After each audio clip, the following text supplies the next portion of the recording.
1 kilo బరువున్న ఇనప దిమ్మె 100 రూపాయలు చేస్తుందేమో.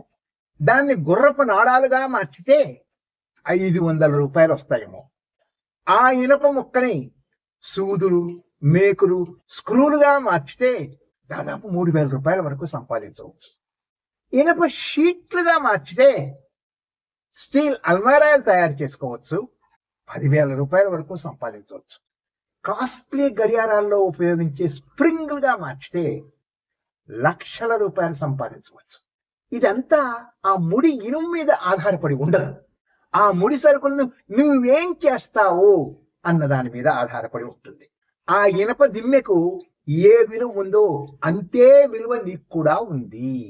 అయితే నీ విలువ నీ కృషి, నైపుణ్యం, ఎంత అందంగా, ఎంత సున్నితంగా చెయ్యగలవు అన్న దాని మీద ఆధారపడి ఉంటుంది. చాలా మంది 100 రూపాయల దగ్గరే ఆగిపోతారు. మరికొందరు 500 రూపాయలు సంపాదించడానికి ఎదుగుతారు.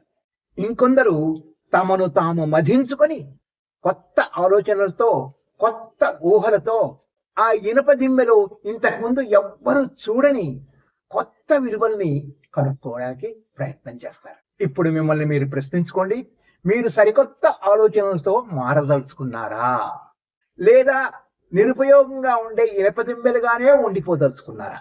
చాలా మంది అనుకుంటారు గొప్పగా ఎదగడానికి చాలా నైపుణ్యాలు సంపాదించాలేమో అని.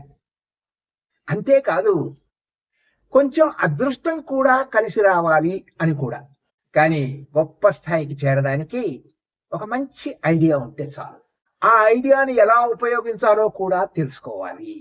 తెలియదనుకోండి, ఈ రోజుల్లో కృత్రిమ మేధస్సు, ఆర్టిఫిషియల్ ఇంటెలిజెన్స్ తో మీ ఐడియాలకు కొత్త ఆలోచనలు, ఊహలను జోడించవచ్చు, నేర్చుకోవచ్చు కూడా.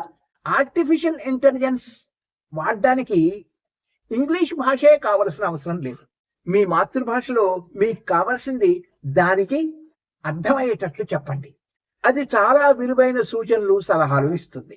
మారండయ్యా, పాతకాలపు ఆలోచనల నుంచి కొత్తగా మారండయ్యా. రాబోయే రోజుల్లో అంతా కృత్రిమ మేధస్సే, అదే ఆర్టిఫిషియల్ ఇంటెలిజెన్సే. గతకాలపు ఉద్యోగాలు ఇప్పుడు దొరకవు. 2030 నాటికి ఈ ప్రపంచం పూర్తిగా ఆర్టిఫిషియల్ ఇంటెలిజెన్స్ దే. కొత్తగా ఆలోచించండి, ఉన్నతంగా ఎదగండి, ఉన్నతంగా జీవించండి. Good luck.